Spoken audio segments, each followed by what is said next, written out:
Rodrigo POV. After 1 year. Until now sariwa pa rin sa alaala ko yung panandaliang gabi, na pinagsaluhan namin ni Lady. I tried to find her, pero talagang pinagtaguan niya na ako. Ilang beses ko na din siyang tinanong kay Miss Gwyneth, pero wala na daw itong alam tungkol dito. After daw nitong ma-receive ang perang ipinangbayad ko, ay wala na siyang naging balita dito. Napasabunot ako sa buhok ko, hindi ko alam kung bakit ako nagkakaganito, dahil sa isang babaeng bayaran. Marami naman diyang babaeng matitino na nagkakandara pa sakin, pero bakit kay Lady pa? Ginayuman niya ba ako? O talagang may kakaiba lang sa kanya na wala sa iba? Pasok, wika ko na hindi man lang nagbabago ang pwesto ko. Iniisip mo pa rin ba siya hanggang ngayon bro? Ani ni Darius sabay upo sa harapan ko. Huminga ako ng malalim bago humarap dito. Alam ni Darius kung paano ako naging obsessed kay Lady. Hindi niya daw ako masisisi, dahil dati ay ganun din daw siya dito. Mabuti na nga lang daw at hindi natuloy ang one night nila. Bakit hindi mo na lang kasi i-date si Charmaine? Nakangising wika ni Darius. Kaya pala hindi nakarating si Darius nung gabing yun, dahil nakita na nila ang nawawalang anak ni Tito Nelson at si Charmaine yun. Gusto ko pa sana mag-imbestiga about dito, pero pinatigil na ni Tito Nelson, dahil sigurado na daw siya na ito talaga ang nawawalang anak niya. Ilang beses na din ako nitong inalok na i-date ang anak niya. Sinubukan ko naman, pero si Lady talaga yung palaging nasa isip ko. Hindi pa rin ako nawawalan ng pag-asa Darius. Alam kong magkikita pa rin kaming dalawa. Sagot ko dito at tinuon na lang ang atensyon sa laptop ko. Paano kung sa loob ng 1 taon ay may asawa at anak na ito? Kung ako sa'yo bro mag-move on ka na. Hindi naman siguro mahirap mahalin ang pinsan kong si Charmaine. Para maging ganap na pinsan na rin kita. Muling pangungulit nito. Kilala mo naman ako Darius, mahirap akong magmahal. At kapag nagmahal ako, mahirap na itong palitan. Wika ko dito kaya napailing na lang siya. Sa love kasi, mararamdaman mo agad yun. Hindi mo na yun kailangan pang pag-aralan. Well ikaw ang bahala, nag-aalala lang kasi ako sa'yo bro. Oo nga nakapag-move on ka na kay Zenith, tapos kay Lady naman ngayon. Wika nito at napabuntong hininga ng malalim. Huwag mo nang problemahin ang problema ko Darius. Ang problemahin mo ay si Farah, dahil ikaw ang tinuturo niyang ama at hindi si Oli. Ewan ko ba sa inyong dalawa, sa dami-daming isda sa dagat, parehas pa kayo nang nahuli. Parehas kaming lasing nung gabing yun. Malay ko ba nalalantakan din ni Oli si Farah noon. Inis na wika nito. Yan na nga ba ang sinasabi ko sa dalawang ito? Napakahilig kasi nila sa babae, hindi sila marunong magstay sa iisa. Kaya sakit sa ulo ang problema nila ngayon. Playing safe na ngayon si Oli, dahil hindi naman siya ang tinuturo ni Farah. Pero hindi pa rin ako kumbinsido bro, hanggat hindi lumalabas ang bata, at wala pa ang DNA test result hindi ko siya pananagutan. Wika nito. Napailing na lang ako, iba din ang mindset nitong si Darius. Gagawa-gawa ng kalokohan, pero hindi magawang panindigan ng maayos. Nakilala lang kasi nila si Farah sa isang night bar. Party girl kasi itong si Farah, kilala nyo naman si Darius at Oli, kung gaano sila kagaling sa chicks. Kaya ayon, pinagsuluhan nila si Farah nung gabing yun. Tuwing iniisip ko yung ginawa nilang tatlo kinikilabutan ako. Papakasalan mo ba si Farah kung sakaling ikaw ang ama ng dinadala niya? No bro, ni hindi nga namin mahal ang isa't isa eh. Yung bata lang ang paninindigan ko. Madiin na sagot nito. Palibasa kasi hindi pa 9 love itong si Darius, sana lang talaga ay tumano na sila ni Oli. Isang lesson na ito para sa kanila. Ginagawa na lang kasi nilang laruan ang mga babae. What if kung makialam ang parents ni Farah about dito? Bro, kilala mo ang Baltazar family, hindi yan basta-basta. Ayaw nila ng kahihiyan sa family nila. Paalala ko dito. Minsan ko na din kasing maging client ang ama ni Farah, at gagawin nga ang lahat para makuha ang gusto niya. Kung yaman lang din naman ang pag-uusapan, magkakaubusan talaga sila pagdating sa kaso na ta. Sigurado naman akong di rin papayag si Farah, about wedding na yan. Natigilan ito sa pagsasalita nang mag-ring ang phone niya. Speaking of the which she's calling. Inis na wika ni Darius. Napakamot muna ito ng ulo, bago sagutin ang call. What the? Farah, ano na naman ba ang kailangan mo? Inis na tanong nito sa kausap niya. Napailing na lang ako dahil sa pakikipag-usap nito kay Farah. Sa ginawa nila ni Oli, hindi ko sila kukonsentihin about dito, kahit best friend ko pa sila. Kailangan nilang panindigan ang gulong pinasok nila. Oo na, pupuntahan na kita. Inis na wika nito. What happened? Tanong ko kay Darius, na ngayon ay napapasabunot na lang sa buhok niya. Pinaghahanap ako ng mangga. Ina bro, saan ako maghahanap nun hindi naman season ng mangga ngayon. Stress na sagot nito sakin. Go to the market, maraming mga dried mangoes doon. Ganyan talaga ang mga naglilihi Darius. Kaya wag mo masyadong ini-stress si Farah. Sagot ko dito. Whatever, nakakainis naman Wika nito at muling napasabunot sa buhok niya. Umalis ito ng office ko, habang minumura ang pangalan ni Farah. Mukhang nahanap na ni Darius ang karma niya. Good luck na lang sa mga susunod na kabanata ng buhay niya. Pagdating ko sa bahay naka-ready na ang dinner namin. Si mom palagi ang nagluluto ng pagkain namin, kahit may maid naman kami. How's your day mom? Tanong ko dito after siyang halikan sa ulo. Maayos naman anak, kamusta na ang paghahanap mo kay lady? Nakangiting tanong nito. Wala pa din mom. Nakangiting sagot ko dito at nagsimula ng kumain. Sinabi ko kay mom ang tungkol kay lady. Wala akong tinatagong lihim sa kanya, and she knows the best for me. Kung kayo talaga ang para sa isa't isa anak, magkikita at magkikita din ang inyong landas. Wika ni mom at nagsimula na din ito sa pagkain. Lagi kong pananghawakan ang mga salita ni mom. Mahirap kasi hanapin ang taong nagtatago. By the way son, pupunta ka ba sa kasal ng dad mo? Napatigil ako sa pagkain, dahil sa tanong ni mom. Simula nung kinuha ko si mom kay dad, nakapagdesisyon na itong makipag-divorce kay dad. Naging maayos naman si mom at happy siya ngayon, na wala na talaga si dad sa buhay namin. Pero para sakin hindi ko pa rin matanggap na ganun lang yun kabilis. Ganun ba talaga kapag isa lang ang nagmamahal? Hindi nagiging strong ang pundasyon ng pagmamahalan, kahit may anak na sila. Support your dad Reg, pumunta ka para sakin. Wika ni mom at hinawakan nito ang kanang kamay ko. Nakangiti ito ng matamis sakin, walang halong bitterness. Kaya ko bang tanggihan si mom? Nandito ako ngayon sa office ko, pinag-iisipan ko pa din kung pupunta ako sa wedding ni dad. Pero malaki yung part sa puso ko na pumunta ako, kahit ayaw ng isip ko. I decided to call my secretary Freud to cancel all my appointment. Pupunta ako sa wedding reception ni dad. Gusto kong makilala ang babaeng ipinalit niya kay mom, ang bagong pamilya niya. Habang nasa kotse ako, maya't maya ang tingin ko sa wedding invitation ni dad. Sa oras na tatapos na ang wedding ceremony, wala naman akong balak na tumutol sa kasal nila, kaya sa reception na ang diretso ko. Pagpasok ko sa hotel, I saw dad and his new wife, habang nag-i-entertain ng mga bisita nila. Habang papalapit ako sa mga ito, napakunot ang noo ko. Hindi ko magawang igalaw ang mga paa ko. Sa dami-daming babae bakit siya pa? Son, masiglang tawag sa akin ni dad. Hindi ko siya pinansin dahil doon ako nakatingin sa babaeng katabi niya. May karga-karga pa itong baby. Mas lalong kumunat ang noo ko. Sobrang tagal kitang hinanap lady, tapos magiging stepmom lang kita. Sa sobrang inis ko, hinhila ko sa braso. Reg, gulat na tawag nito sakin. Lahat ng pangungulila ko sa kanya napalitan ng galit. Bakit si dad pa lady? Bakit hindi na lang ako? Rodrigo POV. Kilala mo ang anak ko Alodia? Pagtatakang tanong ni dad. Hindi makasagot si lady dahil nakatitig ito sa mga mata ko. The way she looked at me, wala itong pinagbago. I'm so sorry dear, medyo natagalan yung pagpump ko, what is happening here? Tanong ng isang babaeng naka-wedding gown din.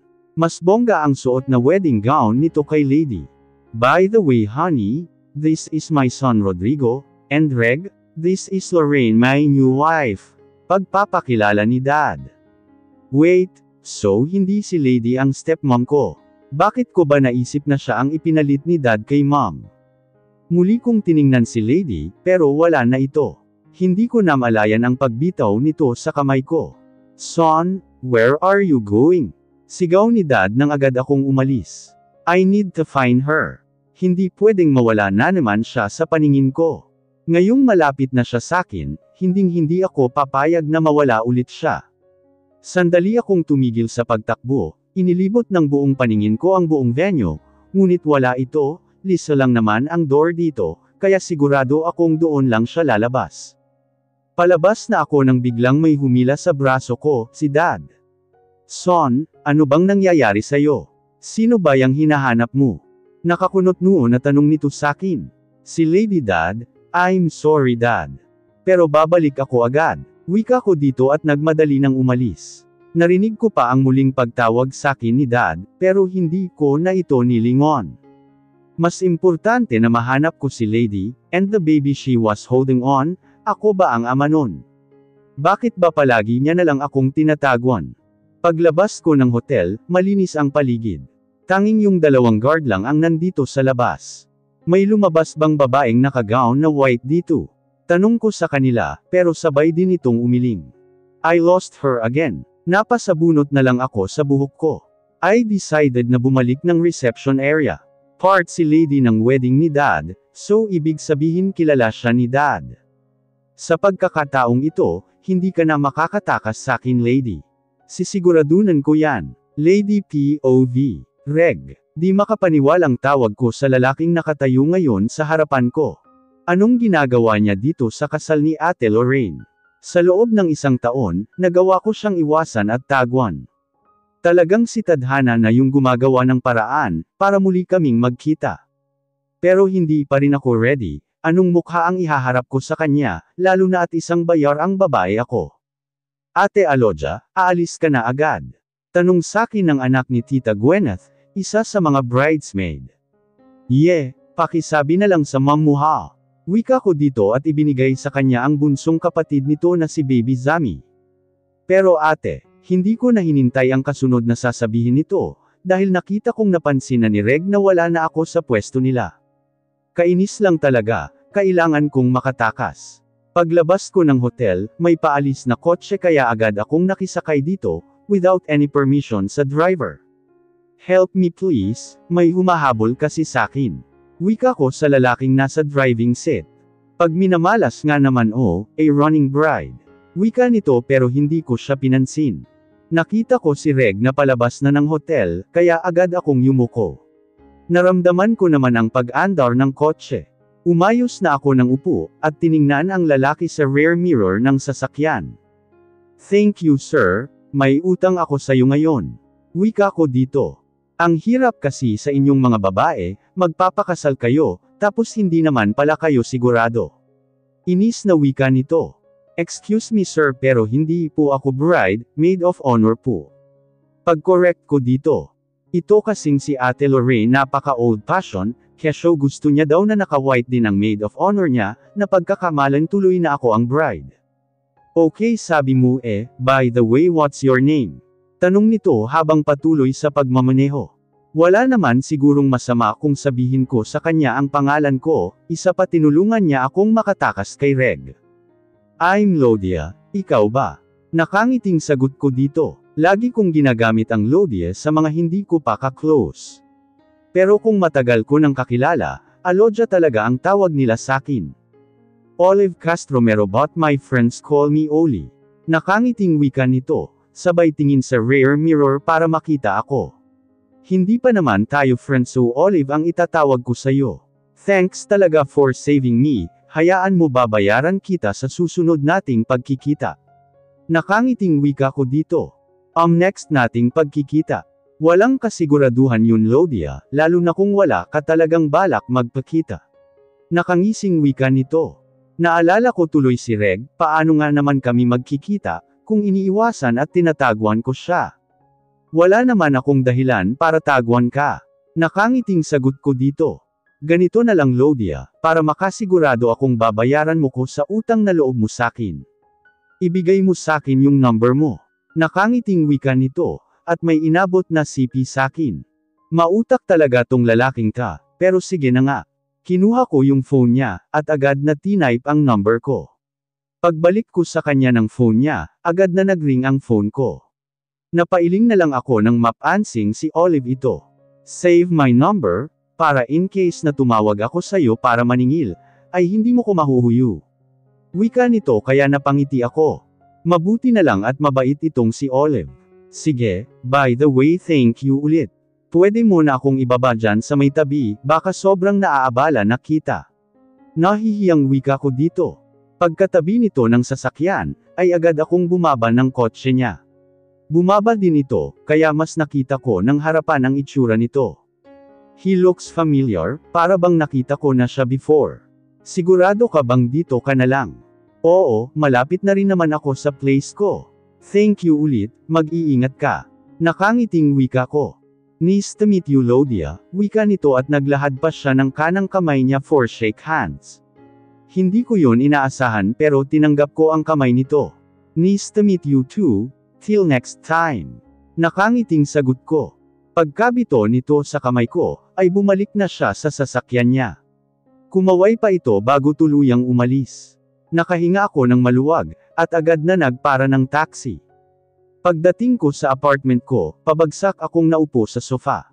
Habang nilalasap ko pa yung pagpapahinga ko, biglang nagring ang phone ko. Si Tita Gwen tumatawag, kaya agad ko itong sinagot.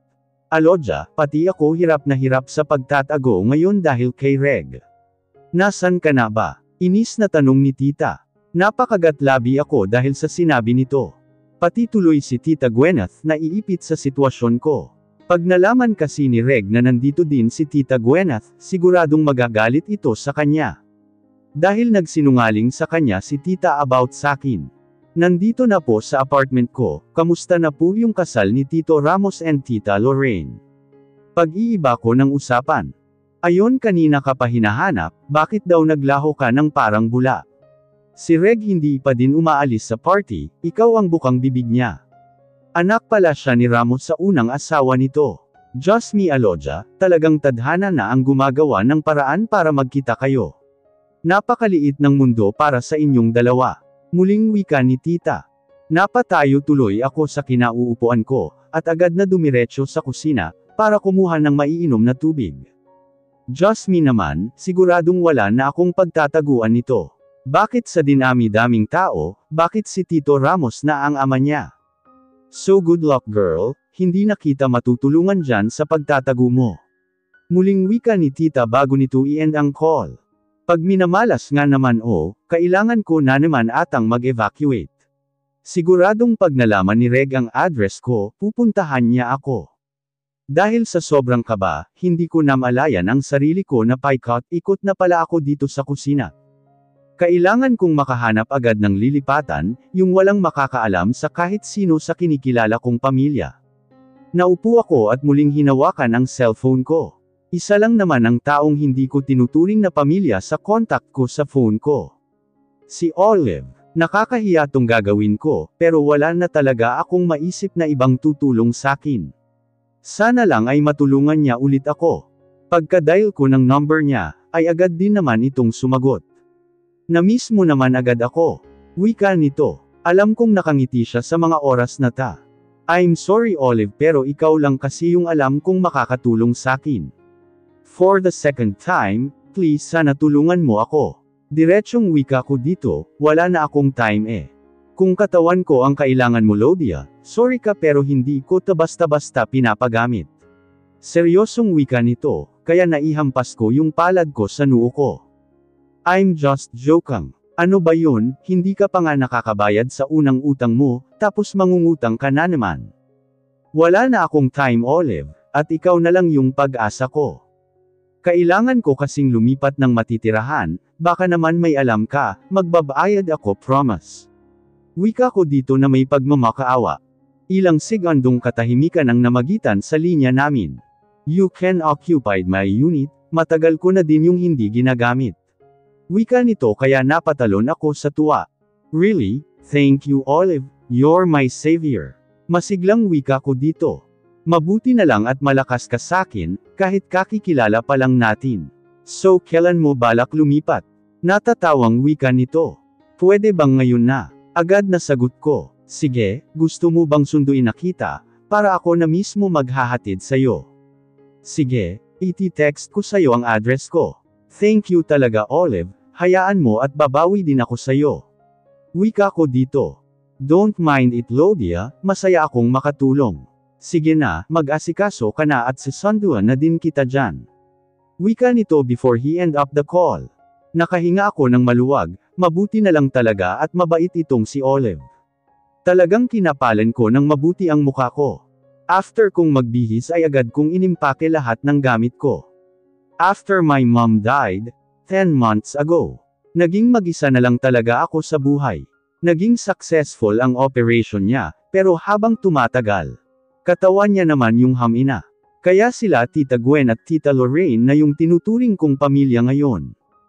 May iniwan si Mama Saki na isang box, sabi niya basahin ko daw ito, kapag handa na akong malaman ang totoong pagkatao ko. Pero hanggang ngayon hindi ko pa rin ito binubuksan.